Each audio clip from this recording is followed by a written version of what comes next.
Give us any chance, we'll take it. Read us any rule, we'll break it. We're gonna make our dreams come true. Welcome to National United podcast about 8 seasons in a row. I'm Mr. Fernandes, and I am Christopher Jayawardena. And we're going to be doing a review of Look Before You Leap, episode 6 of Laverne and Shirley's second season. Directed by James Burrows, sitcom legend, and written by Deborah Leshin and David W. Duclon. And you have some trivia. Yes, this was kind of interesting to find out. So obviously, director James Burrows had directed Dog Day, Blind Dates, and From Suds to Stardom last season, making him easily one of the kings of the early seasons with this third episode, as we're gonna get into. But and we'll see more from him in the future as well. He was definitely one of the better directors, or at least very least, he was a prolific director that worked on the show. As for the writing team that wrote this, David Duclon and Deborah Leshin, these two actually ended up getting married a few years later in 1980. However, they did divorce, it sounds like, in 2003. But, hey, 23 years of marriage is not bad, especially given that, it sounds like David's career kind of went on for quite a while. Deborah was an executive script consultant on Rhoda, had also worked out on Fake Out at the Stakeout, and would also, looks like, go on to write more episodes up to around season 3 or 4. Yeah. And she also became a producer on Making It and It's a Living during the 80s. So David was ended up becoming another alumnus of Family Matters. He also worked on Punky Brewster and later The Jeffersons. The other show that he also worked on during the 80s, 90s era was a show called Double Trouble.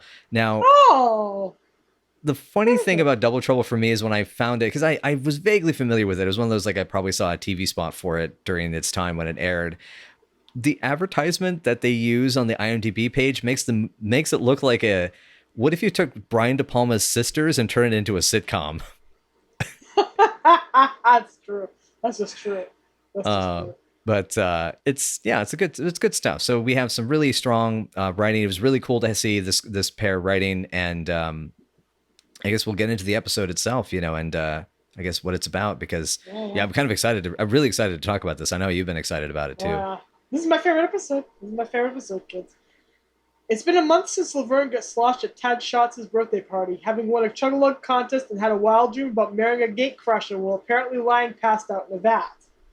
But she woke up wearing a pair of men's boxer shorts under her skirt, and now she's feeling nauseous every morning. She and Shirley are struggling to get her an appointment with a doctor to find out if Laverne's fantasy was in fact reality. After Carmine blurts out the truth in front of Lenny, Squiggy, and Edna, Shirley cages some wise counsel with Edna.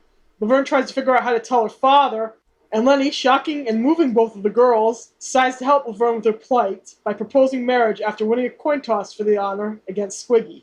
Is Laverne pregnant? So what did you think of this episode? That was unexpectedly powerful. Yeah. That was, it's interesting that it starts off relatively innocuously. I did think it was a nice choice to begin with that exterior in the middle of winter, which makes things like most of the show we've seen as being very sweet, very cheerful, very spring, summer, and to suddenly jump into not just like a winter, but like a snowy winter, almost like a blizzard going on outside. Was that was a good way of saying something's afoot.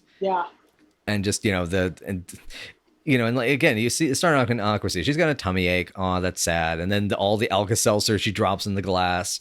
And then the whole bit, the boys and the dumbwaiter, and the whole it's like it's bring me and he's trying to like wave his hands into it, and his hand goes straight into the oatmeal when it comes out, and Edna, that was my breakfast. It's like, I'll put it back. It does.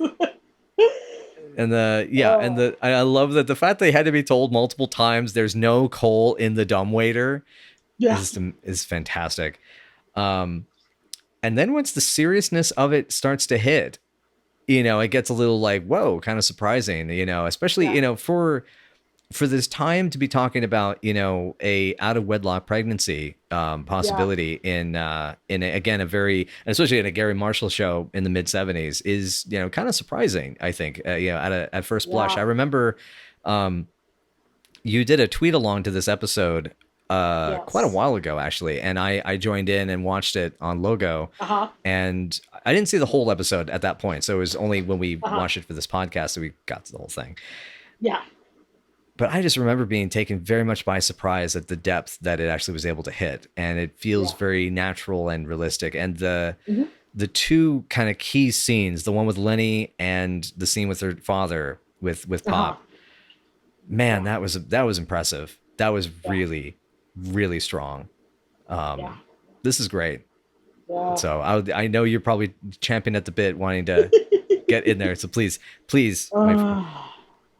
Well, this is my favorite episode of the series. This is my absolute favorite. There is not a single misstep in the entire episode. There is not a single false note. There is not a single misgesture. There is not a single incorrect move in the entire length of the episode.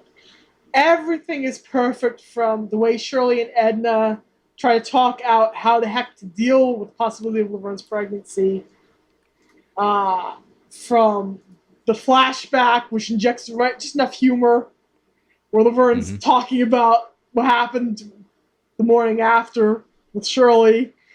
What do most people do on their honeymoons? The boys and the dumbwaiter, and then the way it switches from the two of them kind of like enjoying the salaciousness of it to it kind of hitting them, and then realizing, wow, that's terrible, and then they just come in and try to make everything better, try to basically fix everything. And then everything with Frank and Laverne is perfect, absolutely perfect, perfectly staged, right tone. Even the last scene where everybody's in the pizza bowl just minding their own business. And then the girls come in, and there becomes a big celebration, a big embarrassing celebration, but a big embarrassing celebration that is well earned. It is the best thing the show produced, in my opinion. You'll see episodes that are more iconic coming up. There's an episode dramatically that's perfect parallel, almost on the same level. Perhaps there's an argument as to which the best dramatic episode of the show is. It's either this one or it's A Visit to the Cemetery for a lot of people. I like this one, tops the list for me, but that one's also excellent and doesn't miss a single move. But for me, just, everything is perfect with this episode. There is it grows every single character, and that is hard to do. And that is hard to do in a sitcom. And that is hard to do in a sitcom that can be broad sometimes. But this episode grows the characters up, and it's just the right tone of naturalistic drama that you would not expect from the sitcom. You don't expect from a sitcom of this era, and you wouldn't expect to see from the Marshall stable in a lot of ways, because sometimes the drama can get very broad and very pathetic, which I think happens later in season 5 of a certain episode, but we'll get there with that one. This one's perfect. So. Yes. So, okay, let's break everything down here.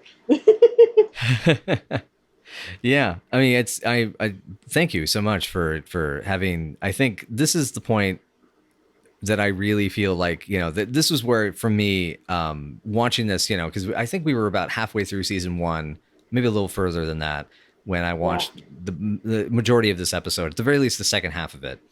Yeah. And this is kind of where it sort of clicked of like, oh yeah, I'm actually really getting something out of this. I'm not just getting comedy that I can understand timing. It's like there's some really good character stuff that is present that you kind of have to, dig a little bit here and there, but that ultimately it feels very, this was real writing, in my opinion. Yeah.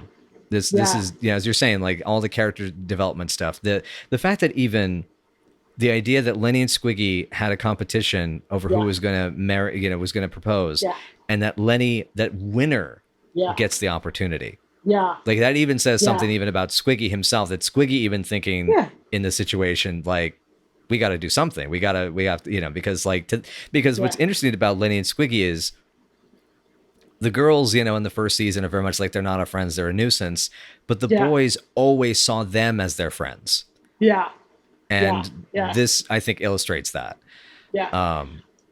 I love, for instance, as you were saying, like in terms of adding depth, the performances where in Perfect Notes, I love when Cindy is delivering the lines as Shirley to Edna of how could this have happened, that exchange. And even though it's a little funny, it's you know, and Edna's innocently asking that. Sydney's explanation at the start of what happened is so devastatingly real. Yeah. And I say that because it's as in like she's not putting anything on, she's not raising her voice, she's intimately having this discussion realistically as an adult. Yeah. And what I'm actually not even going off of my notes too much here, but I remember I think I noted that this is an interesting point when like most of the show is spends much time reminding us that they're still kids. You know, they're still young, they're still, you know, innocent, quote unquote. Yeah. This feels like a moment where adulthood just slapped them in the face. Yeah. And said, you know, you're not kids anymore. You have not only do you have responsibilities, but you also, things are going to happen to you that are going to be beyond your control and are going to be at times terrifying and also life-changing. Yeah. Because as much as this is a scary thing, I don't mean to say that, you know, the pregnancy would have been, if it had gone through, would have ended up being something awful. It may not have been. I mean, it would have been interesting to have explored that this ends up becoming, you know, this bundle of joy in Laverne's life that changes her life for the better. You know, who knows? Yeah. But it's able to do all of that. And it's able to have those implications without making anything too clear. So there's a lot to chew on. I love that that's all there. There's so much of life in this episode. I see why this is your favorite. I think it probably is my favorite of the series so far as well. Yeah. Everything works so well that you could honestly not have taken anything out and had the same episode. And if you added anything in, it would have changed it for the worse. So, like, what I always loved about this episode is how it completely changes portrayals of certain characters within it. Like, Laverne becomes more vulnerable in a way that she's never been, and she'll continue to have those little notes of vulnerability. Lenny becomes a completely different character. This is the first time he shows anything close to the kind of human, very sweet, very soft, very shy, very cowardly in a way, cowardly and confidence, which is who he becomes throughout the season 3, season 4, season 6. This is who he ends up becoming in time. But you never saw any of these notes before in that portrayal, because he used to be the guy who wanted to shove a pizza oven into the street. Right. Because he was drunk and angry. But here you see that the way Michael portrays it is so incredible. You can see the anxiety in him.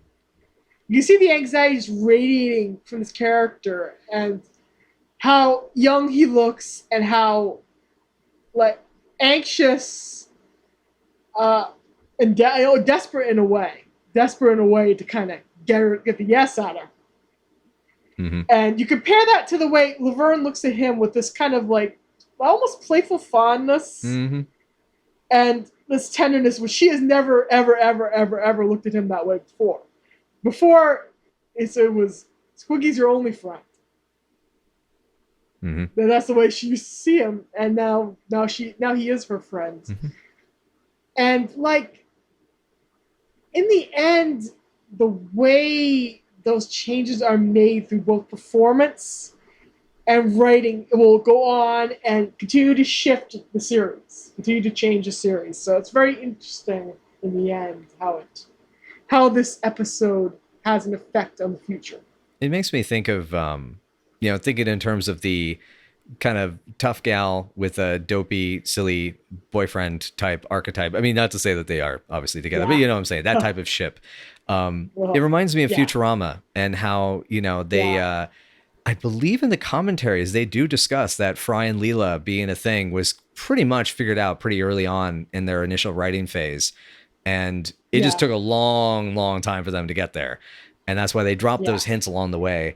And coming back to Laverne and Shirley, I'd be very intrigued if they had that sort of methodology of planning things out, like these big character movements and understanding moving the history forward. Because at the time this was made, that type of serialized episode to episode development was really considered the realm of soap operas. Yeah. And a few dramatic shows, obviously. And, you know, certain characters would come in and out and return, obviously, on dramatic series. But I'd be very intrigued to see, like, what could have happened if, like, this could have been really the start of something, because it is such a well-handled piece of drama and development. I mean, you know, we do have to end up coming around to this, and I feel this is the right time, is, you know, there's that line that is the controversial line of the moment of the proposal is, you know, I'll practically never hit you or nothing. And I remember you and I had to talk about this. Yeah. I almost feel like you should be the one to answer this question is, does he have it in him to even do it? No. No, he could strangle Squiggy if he had to. I don't believe he could ever hit Laverne specifically. Because we'll get there in season 3, but because of what he's been through, the ultimate badge of I love you is I will never hit you. That's the ultimate badge. That is the perfect thing.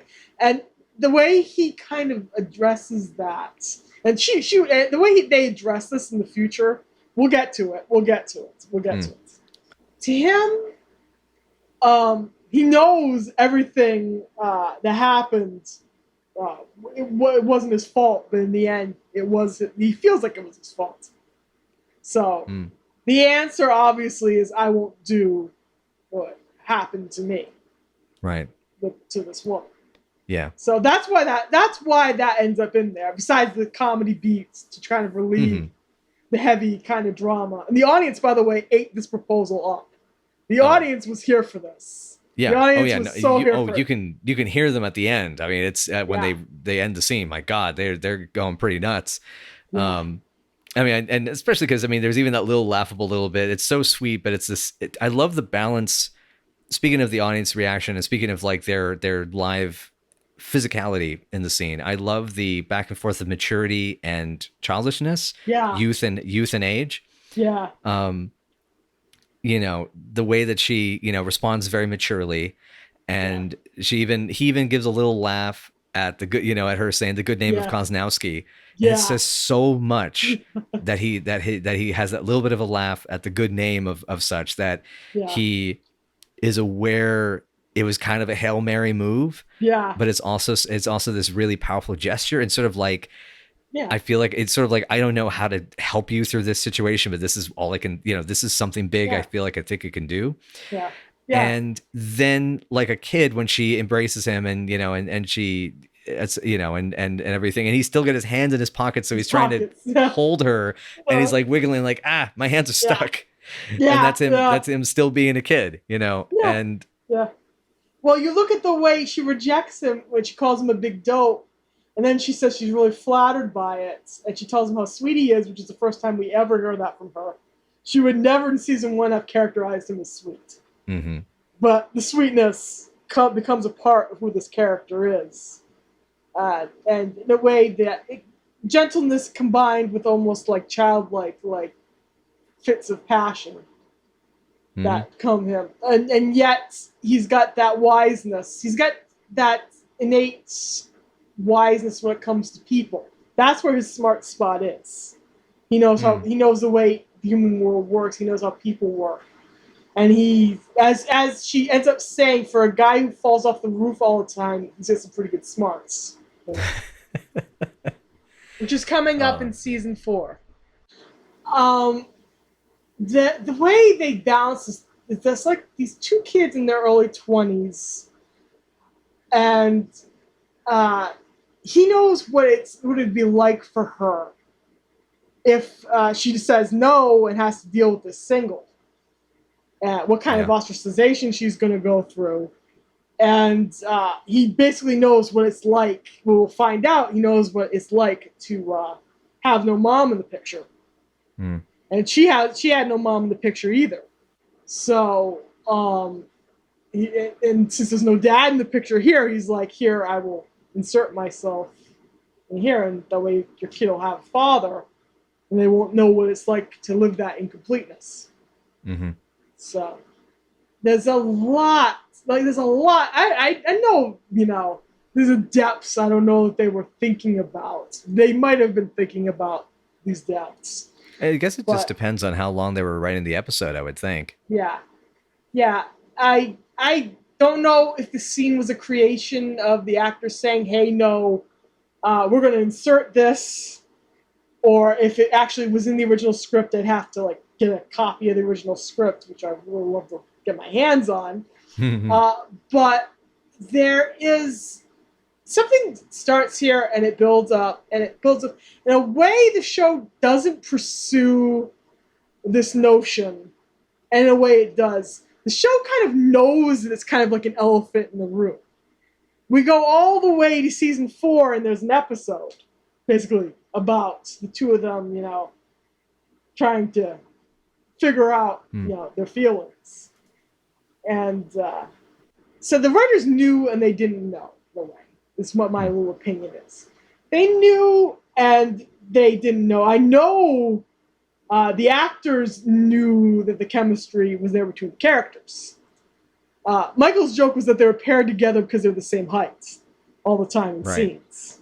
But the character chemistry and the chemistry between the two of them on-screen chemistry is so strong that it's hard to deny the fact that it works, and that's because how good they are as actors. That's what it is. There's just that perfect sense of, I can buy these two being together. I could buy this marriage working because they're cut kind of from the same cloth. These two characters, they're different in another level. And like I said, we'll get there. There's a ton of other little moments and scenes that will build up and build up and build up. You kind of get a little bit of a thing in season 7 where we kind of get thrown a bone in a way, but in regards to the two of them together. But this, like I said, it totally shapeshifts who he is as a character, and this is a character beat they actually picked up and continued with, which I actually thought was nice, because he could have just gone back to being like the season 1 guy who is the guy who wants to throw the pizza oven in the middle of the street because he's drunk. You're right. But he doesn't. This is who he becomes. He becomes softer in a way, and timid but not timid, and it's very, very, very lovely the way they ended up writing and directing this whole scene. It is the centerpiece of the whole episode. Mm-hmm. It's the heart of the episode in a lot of ways, even though everything with Betty and Cindy voicing Edna and Shirley's concerns is beautiful. The Phil Foster and Penny Marshall scene at the end where Laverne is trying like heck to get those words out, even though she's ashamed and horrified and worried her father hates her. That's another good one. That one knocks her socks off too. Mm-hmm. Mm-hmm. And it almost seems in some ways as if Lenny's proposal is kind of like, it's almost preparing you, because it's sort of, mileage may vary, right? In some respects, because there are some people, this is I think one of the reasons this is so strong is there is a distinct reminder, especially with the scene with Frank and Laverne. There's so many women that have been through that situation. Yeah. And some of them have had it go very horribly. And there are some that it's gone very similar to the way it goes in the show. And some that have been lucky enough to have it go even better than that. It feels as if, but you're right though. I mean, the Lenny proposal is like, that is the moment. Yeah. It's a really interesting turning point. And as of this recording, we haven't actually watched past this episode. So I'm kind of curious how it's going to come back from this. Oh, you're going to find out. Yeah, even though, like, you can tell, as she ends up saying, he's always liked her a little. But if you like someone just a little, you don't propose to them 3 times. And he proposed to her 3 times. Yeah, no. There ain't no little about it. No, that's not little. That's not little. No. Now, I was going to say that the only thing that really keeps them on opposite ends of the fence, besides the edict from Gary Marshall that, no, these guys are going to be there, they're not going to be your boyfriends, they have to be dumber than you are in the scheme of the series, was his basic edict, because even Penny and Cindy thought they were going to be the last-ditch dates, and in a way, they are the last-ditch dates a lot. So, in the end, we're supposed to believe she's not attracted to him. That's what's keeping them apart, is she's not attracted to him. He's attracted to her, but she's not attracted to him, and that's hard to buy after a while. Like I said, it's hard to buy. Especially when we get to season 6. Wait till season 6. You will not be able to buy that. That's true. But yeah, this is the first real hint that she's actually fond of him in return, and at least in a friendship way. This is the first hint that, because this is the first time she even looks at him with like tender amusement. Most of the time, he's this annoying thing that's being dirty and loud in her apartments, who's yelling down the dumbwaiter at her, right? Who's asking her to participate in heavy floating. This is the first hint that, wow, there's actually friendship here. There's actually depth here, and like he says, I'm a pretty deep guy. There's actually layers underneath this surface guy who's sitting next to Squiggy Howler, so to speak. You know what I mean? But yeah, this is a foundation for something. It's a foundation. It's foundational in a way and foundational not in a way. Yeah. Nice. How you feel? You finally you finally got to have your rant. I don't even know if it was a rant. I don't know if it quite counts as a rant because it's a monologue then. It's a monologue, yeah. There you go. It's a lot of feelings. Yeah, no, and understandably so. I mean, both times I've watched this episode, I can't deny that there was a little something, and kind of pivoting off of this scene. I mean, as well as I was mentioning, just this scene kind of like warms you up, and I definitely reacted to it. The "No, I won" delivery is just like and then man, the Phil Foster and Penny Marshall, they bring it home. I mean, I will say though, real quick before we get into all the feelings, that I really hope that was Foley for when Shirley gets bopped on the nose by the door. Ow! Gosh, ow. And as well, another with the Hail Mary full of grace, don't let him hit her in the face. That's I mean, I will happily steal that line for an action movie. Not about a woman, that's for sure. Yeah, God show. Why show? Well, they hinted that that he whacked her with a belt as a kid at one point in like season Drive. She said. Drive. She said. Yeah, that's right.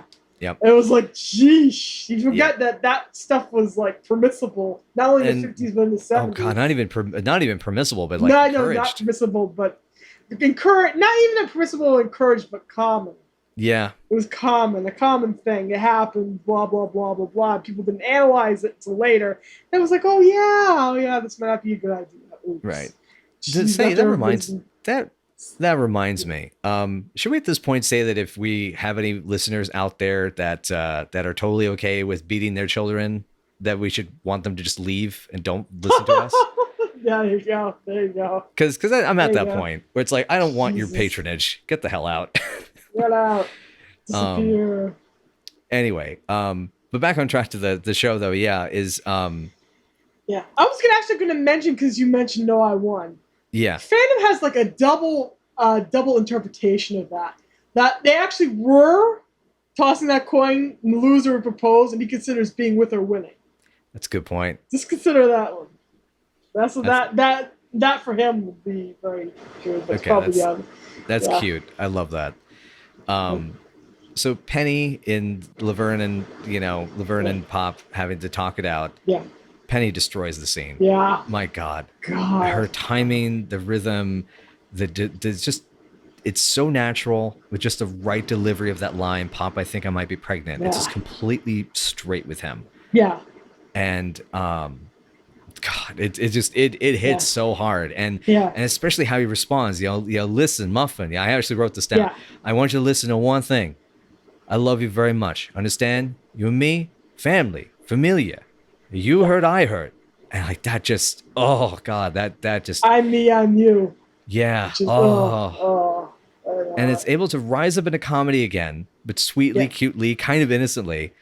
Yeah. And the way they're able to take it to that depth and then pull it back up, and Penny's able to, is able to cry and is able to let it out, and then being and then that hitting bottom, and he kind of picks her back up, and then he helps her get the coat on, and it's like, where's the peanut? Hey, there it is. I mean, that thing with the coat is just it kills me. I mean, to me, this is like all my favorite tropes for these kind of scenes when something like this happens. Like the father is mad but can't stay mad. The kid that is able to be honest and feels enough trust to be honest with the parent. I mean, this is just this is the stuff that, like, this is why I was upset that Jango Fett died at the end of Attack of the Clones, because I wanted to have moments like this with Boba and Jango in another piece of Star Wars fiction.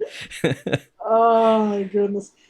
But what was I going to say? I loved all the little layers of the way it kind of comes out of her, the way she says, it doesn't matter because she's never going to see the guy again. Mm-hmm. And the way he goes, is he Italian? Because that Frank question, she's, I don't know. Yep. And like the way he said, he also gets a little mad because he's never seen anybody so smart be so stupid. Mm-hmm. Which is a great line. Mm. But it's a weird way of saying you piss me off, but I love you. Yes, it is. Yes, it is perfect. It's absolutely perfect. Yeah. Oh Jesus, it's heartbreaking and yet beautiful.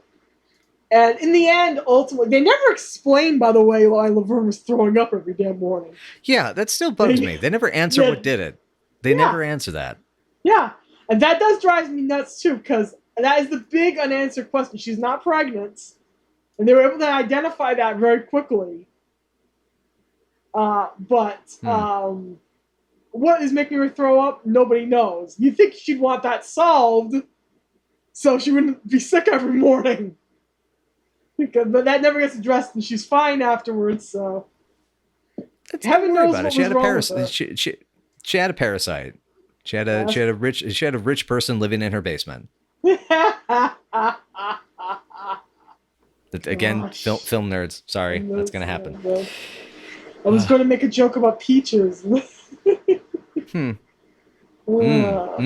one. Okay, that would have been good. I mean, in coming back to, as we're saying, the comedic elements of this, I mean, what's amazing about this episode, as heavy as it is, as heavy as it can get, there's so much laughter to still be had. The coal mining bit is amazing. Yes. Their flashback, putting things together, chug-a-lugging. Yeah. And I love the hip bob, the back and forth thing where she's nervous and figuring it out. And I still love the idea that it's pretty possible that the short story that they come up with may actually be it, because it's so goofy. It fits entirely with the show's tone. They would get drunk and want to put her into the honorary club, and they give her, and he takes off his pants and his boxer shorts and gives it to her. Yeah, and she puts them on, and then she's so drunk she ends up face down in the vat, and it just makes sense. Yeah, and it's probably exactly what did happen. So in terms of canon, that's what happened. My favorite bit of comedy, that bit two of them, is when Squiggy grabs his jacket and he's trying to gently escort Shirley out so Lenny could propose to Laverne. And she's fighting him, so he goes, "Don't sass me, woman!" Throws the coat around her head and drags her out of the room. Oh, God. It's a laugh every time. Every time I laugh, every time. I still love the... go ahead, please. No, you were done. Please, go. The other one was... when Lenny explains the origin of his name. "Hope there's a hog in my kitchen," as my grandfather says. Oh, that's great. And then also he tries to pick her up and carry her across the room because she might be pregnant, so he doesn't want her to hurt herself. He's trying to be gentlemanly. He kind of like side hugs her and drags her, and that's Mm-hmm. I love that too. Yeah, God, I've had moments of that. It's like I don't know what to do, but I know I need to do something. Yeah. And it's like no, you really don't. You really don't. I had to learn that the hard way. For me, one of my favorite comedy bits is I think it's at Carmine, who also unfortunately makes an appearance. We didn't cover him. Let's talk about Carmine. Yeah, let's get to the joke in a second. Because Carmine, this is interesting, as you said, that there's a lot of like growth, or at the very least, we get to see more of these characters in a very realistic sense. And what's amazing about Carmine is two things about his scene. The first is that Rosa Greenbaum is the one that spreads the rumor that one of the girls is in trouble because she hears about the news. And it might be that she was kind of innocently mentioning it, to one of the other Debs, and then it ends up spreading. But still, that was really irresponsible. Yeah. And she spreads it thinking it's about Shirley, not thinking it's about Laverne. If she thought it was about Laverne, it would have been everywhere in 5 seconds. Exactly. Oh, yeah, totally. And in the case of Carmine, wow. Yeah. Where does he get off getting mad at Shirley about that possibility? Well, first, it would have been different if they were boyfriend and girlfriend on a level, but on another level, no. On a third level, they aren't dating anymore. Mm-hmm. He's just her friend. I have no idea why the hell he's being so moralistic about the situation when he is banging a divorcee for money. Right. And let's be real. He is banging her for clothing and money and trips. Yep. And yet, Shirley's a horrible person because she might be pregnant. And he doesn't know what happened. She could have been raped. Yeah, absolutely. Yeah, he has no clue. And it's like, shut up. Don't speak. Be quiet. And that's the thing is, he has no consideration for that. He immediately goes into this accusatory fashion, and it's so shockingly aggressive. And I think it kind of shows, it's like one of those, if the thought of process behind doing that response was more thought out, that is very telling about the truth of the character to me, about how there is this certain selfishness to him that feels like he's going to help everybody to an extent, but if he ever feels wronged in some sort of way, then watch out. And that's not, to me, that's, that is and not wronged in a sense of like him actually being literally wronged, but that people doing something that was without his say so, that was outside of his control. And again, as we're saying, like they weren't. It was a moral judgment. It was a moral judgment. It's a moral judgment. What right he has to make a moral judgment. Right. And not only. Yeah, sorry, God. He dumped her. Yes, that's the thing. I mean, dude, I know the rules here. When you're the one who breaks it off with the girl, you do not get to do this. Yeah. Again, it's one of those. I thought this was an unspoken rule. I mean, although I've now met a few men that have realized that some even bro code isn't adhered to. So it's like, I guess, to heck with me then, I guess. No, to me, like he has no right to be judgmental about this at all, and the fact that he is scolding her about it is bizarre. Mm-hmm. It's like, why are you scolding her about it when you don't even know the facts? Mm-hmm. What do you think she's better than? If he thinks she is better than this, then why isn't he acting up to his own moral standards, so to speak? Mm-hmm. There's the ultimate question. Why is he not acting up to his own moral standards? Because he ain't. He ain't. He's just looking at her and going, how dare the pure and innocent Shirley Feeney apparently have sex with some dude. Right. Do this thing I don't approve of. Even though he wants in her pants in the worst way. I mean, come on. Oh, God. It makes me wonder how many dates of hers has he somehow found a way to sabotage that we just don't know about? God. Well, yeah, and then she hasn't even, she's just sitting there gritting her teeth with Lucille because even she's getting a little bit of honey, so to speak, in the backwash. Yeah. But, God, and yet he's being a dick about this whole thing. Yep. Yeah, he has no right to be a dick at this point. They are not going out. Mm-hmm. And then when things change, but it's just ridiculous. He's a dickhead in this episode. Yep. But back to the joke bit, which is that I did like there's that exchange of who died and made you boss. I did. Oh, great. I'm taking orders from a dead man. That was one of my favorite comedy bits. Yes. That's such a good point. Everything about the way the show employs humor in this, and everything about the way it employs a sense of community and family, and the way it employs even romance. It's beautifully done. Mm-hmm. It's beautifully done. Yeah. Ridiculously beautifully done. I was going to mention the tag scene. You get to see Carmine in the original is singing Once in Love with Amy, which is a Frank Sinatra hit. It's completely wiped out of the ending of the tag scene. Oh, no. In the DVD. And they paper over it with big, huge audio gaps and bowling sound effects and I think basically public domain music. And it's crappy because they add out the big cheer the audience does when Laverne shakes her head and tells Frank she's not pregnant. Oh, man. And there's a huge cheer from the audience when that happens, and we don't get to hear it. And oh, that's sad. Yeah, because they wouldn't pay the money for that. Yep. It's like ridiculous. Yep. Yeah, it's one of the catches with Viacom, Paramount, and all that is that they're one of the few of these kind of big corporations that doesn't, I think, have as much of a connection to a giant music rights group the way that Universal does and Warner does. Yeah. That's why the first season of the show came out, and it took years and years and years and years and years for us to get the second season, the third season, the fourth season, and onward. Because of the music clearance issues. Right. So either they cleared it or they just had to make substitutions for practically everything. Yeah. They brutally chop out certain scenes, and we get deeper in the show, and the girls start singing Beatles songs.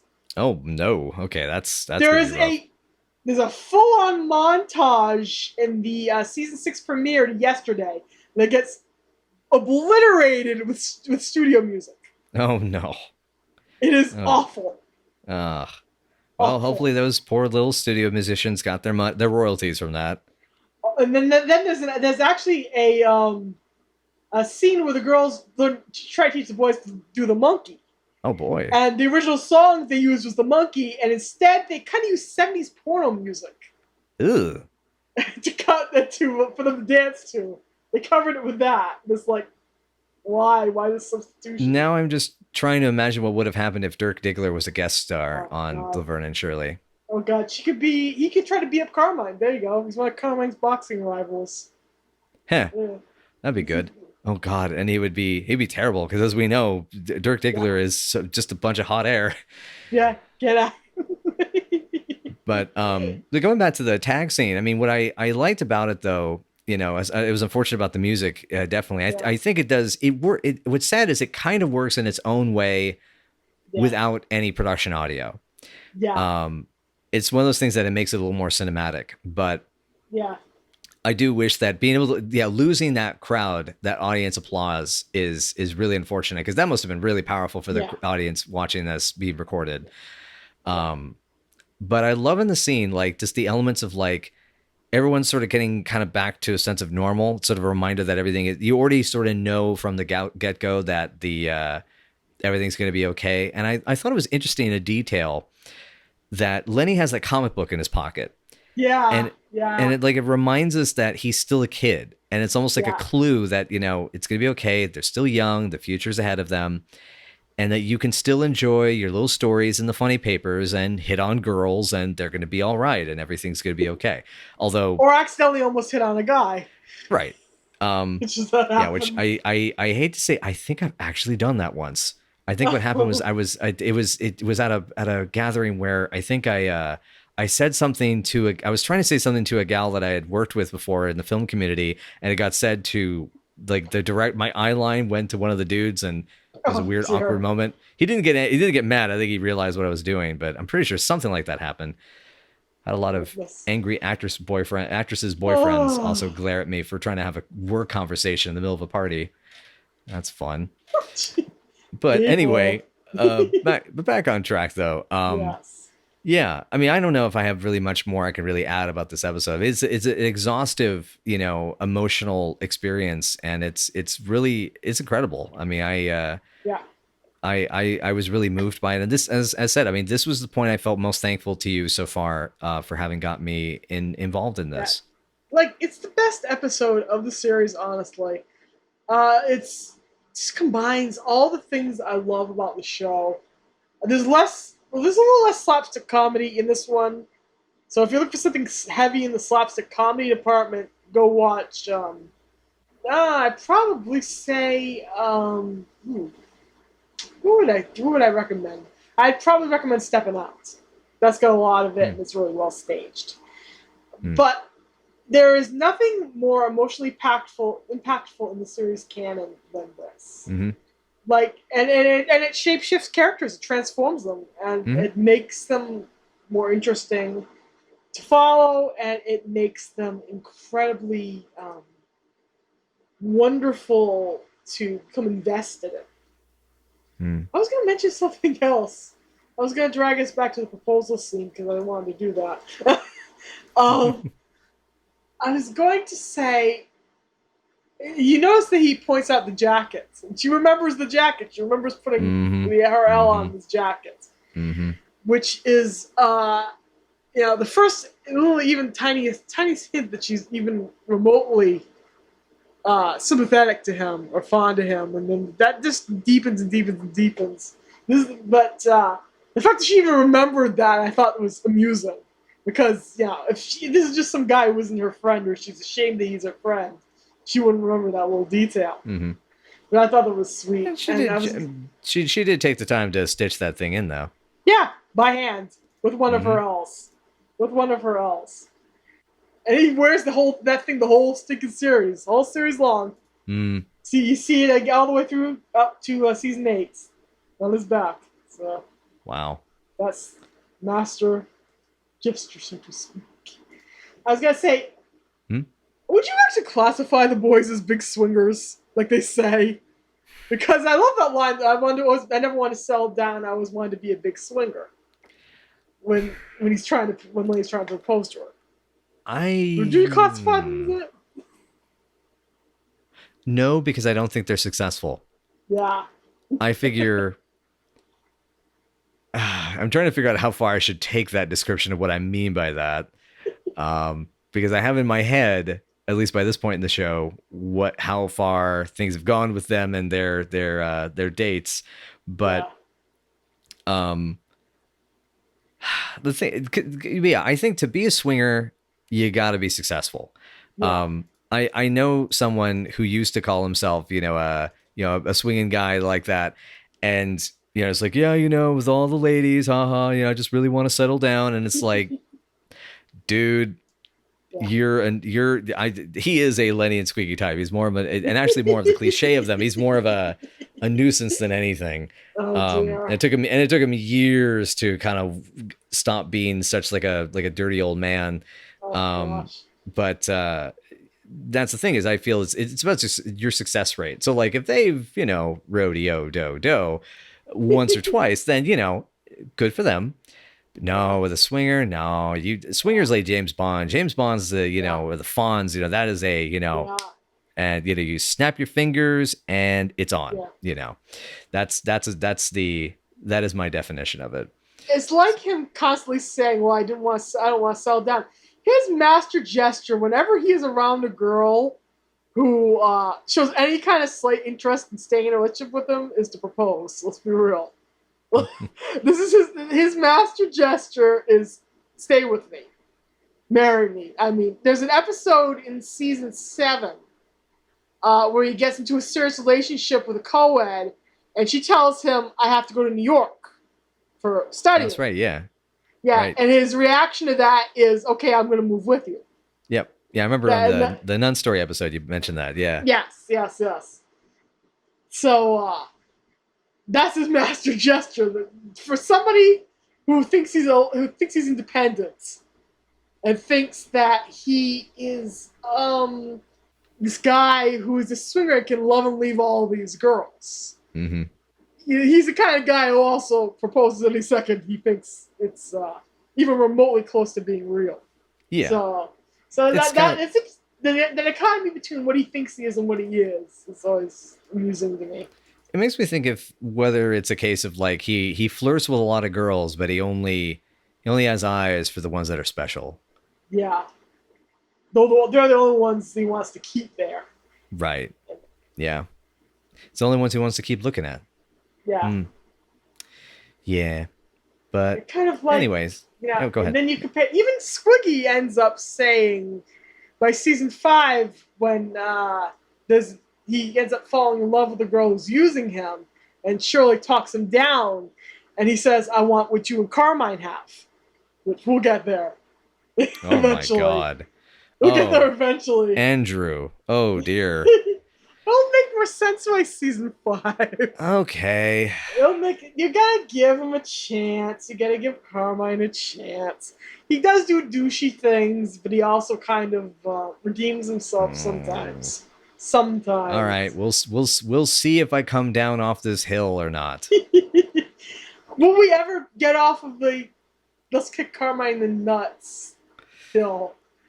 For a while, for a few episodes, I think. We'll eventually, and then season 8 will happen, and We'll just chuck him into a volcano at that point. He does some things in season 8 that are unpleasant. Oh dear. But he also does things that are pleasant. But then again, the characterization of everyone is like by that point. So, but yeah, when you look at how they're maturing, all these characters, and you think about where they end up by season 8, you can kind of see what they're sowing the seeds for here. And when you said, like, well, they intentionally kind of plotted Fry and Leela, I'm pretty sure that they didn't intentionally plot, the two of them doing anything. The two of them, like, being endgame. But Michael said on Twitter at one point that it's absolutely plausible that they could have been endgame. So. So take that as what you will. I don't know. It might have been Judy Pioli and the Leschian Duclaw teams wrote a lot of episodes about the two of them being together. So I don't know if it was their choices. I don't know if people were rewriting stuff on set. I don't know if it was what was producer mandated. But when you string episodes together and you get from here all the way to the end of season 7, you'll kind of notice a lot of growth. And you'll notice the way the two of them look at each other change. And you see this stuff as plausible. It's plausible. Right. But yeah, I loved my favorite thing about that entire... That was my favorite thing. One of the best lines we didn't mention was when post proposal, she's turned him down. She's in the kitchen, she's sipping Pepsi. Shirley comes in crying because Squeaky just told her what Lenny was going to do. And she thinks he's sweet and adorable and wonderful, and she asks Laverne if she accepted. She goes, "Yeah, I said I'm going to marry him." And she goes, "You said you'd marry him." Are you crazy? It's like, the way it's cute until it might be reality for her is amusing, because she just absolutely is not there for it, but Squiggy is very there for it. And we'll also see that as time goes on. Exactly. Yeah, I have my note actually of what you said, which is that Shirley ships it until it's real. Yes. She ships it until it's a possibility that she will marry this guy who flunked remedial reading twice instead of following her into her ambitious dreams of marrying a white-collar dude. Right. So, I don't know if that's just a dream she's dreaming for Laverne, because Laverne loves her sailors. And she loves her macho guys who are blue-collar, too. So, I don't know why she goes so hard in the paint of no, this is horrifying, no. Because Laverne never fully turns down the idea. Right. Yeah, which is really, it's really interesting the way they the way she feels this way, and then there's kind of like this line where it's kind of wiggly, we'll get there. I'm rambling, we'll get there. Okay. Season 4, we'll get there, and we'll revisit this theme. Okay, awesome. We'll revisit this theme. So, I guess now is probably the time that we have to figure out on a number. I have a feeling I know what your number is going to be, but so what would you rank this episode on our scale of 1 to 10? Can I go to 11? Gee, gosh, if it's interesting that I feel like you're referencing a film that may have included some of the talent from this show. It's a good little For me, I would say this is probably a 9.5. I mean, the only little Yes. dig is just like, just to be kind of a little wiggle room. But it's powerful stuff. I agree that it's probably my favorite, if not the best episode of the show so far. It's wonderfully executed. It's incredibly in depth. I'm really curious how much of this was the collaboration of the director, Gary, the writers, the cast, how much of this all came together, Yeah. and also even how well the cast got along on this one, because to make this one sing as well as it does, Yeah. it makes me wonder if they kind of had to get on the same page for this one, and they had to compromise and concede a little more Yeah. to each other and what they all wanted, and how that was, and kind of who was the driving force of that, because it's a wonderfully done episode. It's really good. It's very powerful, and I love that this comes from the director James Burrows, who did Dog Days Blind Dates, which was goofball, was absolute madcap screwball comedy, and also had, now that we think about it, had the idea of Laverne and Shirley going hand in hand through eternity with linked with Lenny and Squiggy. So, how about that? But diversity in handling as a director, really strong. And it makes me kind of a little bummed that this guy wasn't able to make the leap to features, because, and admittedly, there's a lot of reasons why people didn't, but it's some good cred. It was good stuff. I was just trying to think, did he direct any? Yeah, I know he directed some motion pictures, but didn't they bomb? Didn't he? What the heck did he direct motion picture wise? I'm trying to remember. I'm gonna check. I'm gonna double check. I should say. I know. Yeah. Yes. Okay. So looking up Burroughs' filmography, so he did mostly TV, and I'd say it's understandable that not everybody made the leap to cinema features, but he did do some TV movies.